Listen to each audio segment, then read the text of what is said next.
नमस्कार, स्वागत है आपका हिंद न्यूज टीवी देख रहे हैं आप। मैं हूं आपके साथ शफान अंसारी। आज जब हम सुबह में खबरों को पढ़ रहे थे, देख रहे थे, तो हमने एक खबर को नोटिस किया जो जुड़ी थी यूएनएससी के उस ऐलान के साथ जिसमें अब्दुल रहमान मक्की को ग्लोबल आतंकी करार दिया गया है।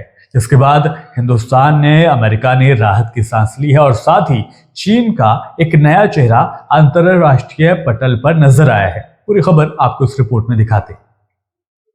लंबे वक्त से जारी अमेरिका और हिंदुस्तान की मेहनत रंग लाई है, जिसके नतीजे में यूएनएससी यानी यूनाइटेड नेशन सिक्योरिटी काउंसिल ने 16 जनवरी को एक बड़ा ऐलान करते हुए पाकिस्तानी आतंकवादी अब्दुल रहमान मक्की को इंटरनेशनल आतंकी घोषित कर दिया। अब्दुल रहमान मक्की आतंकी हाफिज सईद का रिश्तेदार है। बताते चलें कि हाफिज सईद उस वक्त जेल में बंद है और हाफिज सईद की गैर मौजूदगी में खुद मक्की ही फंड इकट्ठा करने, रिक्रूटमेंट करने और पाकिस्तान के साथ मिलकर हिंदुस्तान के खिलाफ साजिश रचने का काम कर रहा था। अब्दुल रहमान मक्की लश्कर-ए-तैयबा और जमात-उद-दावा की जिम्मेदारी संभाल रहा था। ग्लोबल बैन लगने के साथ ही यूएनएससी ने मक्की पर $2 मिलियन का इनाम भी रखा है। फिलहाल इस खबर के बाद हिंदुस्तान और अमेरिका ने राहत की सांस ली है। क्या हाफिज सईद के जेल जाने के बाद और मक्की को ग्लोबल टेररिस्ट घोषित करने के बाद पाकिस्तान की सरजमी से आतंकवाद खत्म हो जाएगा? और मक्की को जिस तरह से अब अंतरराष्ट्रीय आतंकी घोषित कर दिया गया है, तो उसके ऊपर इसका क्या असर होगा? और अंतरराष्ट्रीय लेवल पर अगर देखा जाए तो आतंकवाद के ऊपर किस तरह से चोट लगेगी, दिखाते हैं। अब्दुल रहमान मक्की के इतिहास पर नजर डालेंगे, लेकिन उससे पहले आपको ये बताते हैं कि किसी भी आतंकी को ग्लोबल टेररिस्ट कब घोषित किया जाता है। इन मामलों के जानकार कहते हैं कि जब किसी व्यक्ति या संस्था के खिलाफ आतंक से जुड़ी गतिविधियों के पुख्ता सबूत उपलब्ध हों तो उसे ग्लोबल टेररिस्ट या टेररिस्ट ग्रुप घोषित कर दिया जाता है, जिसके बाद उनकी संपत्ति फ्रीज कर दी जाती है, उन पर ट्रैवल बैन लगा दिया जाता है और किसी भी तरह से उन्हें हथियार मुहैया कराने पर रोक लगा दी जाती है।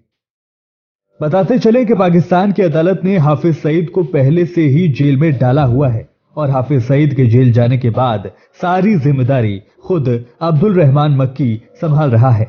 जिस तरह से अब अब्दुल रहमान मक्की के ऊपर इंटरनेशनल बैन लगा है, इसका सीधा असर पिछले कुछ सालों में हमने देखा है कि जब जब पाकिस्तान की सरजमी से उठे किसी आतंकवादी को घेरने के लिए बड़े मुल्क एक साथ आए हैं, तब तब चीन ने अपने फैसलों से सभी मुल्कों को चौंकाया है और एक पाकिस्तान के लिए वो फरिश्ता बनकर उभरा है। पाकिस्तान से बेहतर डिप्लोमेटिक रिश्ते बनाने को लेकर लगातार चीन उसकी पैरवी करता है, उसका साथ देता है। लेकिन जिस खबर की हम बात कर रहे हैं, जो आज जो खबर आई है उसकी अगर हम बात कर रहे हैं, तो उसमें चौंकाने वाली बात यही है कि चीन ने अपने वीटो पावर का इस्तेमाल किए बगैर अमेरिका और हिंदुस्तान का साथ दिया है और आतंक के खिलाफ इस लड़ाई में वो भी कंधे से कंधा मिलाकर खड़ा हो गया है। जिसके बाद अब सिर्फ पाकिस्तान ही है जो अलग थलग पड़ा हुआ नजर आता है। जब जब पाकिस्तान के किसी भी आतंकी को अंतर्राष्ट्रीय रोक लगाने की बात होती है तो अमेरिका और भारत ने हमेशा मिलकर काम किया, लेकिन चीन ने पाकिस्तान के प्रति हमेशा नर्म रुख ही अपनाया। अगर गुजरे कई सालों की बात करें तो यही देखने को मिलता है। चाहे बात हाफिज मोहम्मद सईद की हो या ज़कीउर रहमान लखवी की, चीन ने कई बार अपने वीटो पावर का इस्तेमाल करके इनको बचाया था, जिस पर चीन की आलोचना भी हुई। अब्दुल रहमान मक्की के मामले में भी पिछले साल चीन ने दलील देकर इसके अंतर्राष्ट्रीय आतंकी बनने में अड़चन पैदा की थी, लेकिन इस बार चीन ने अपनी रजामंदी जाहिर कर दी है और हमेशा पाकिस्तान का साथ देने वाले चीन ने इस बार पाकिस्तान को अलग छोड़ दिया है।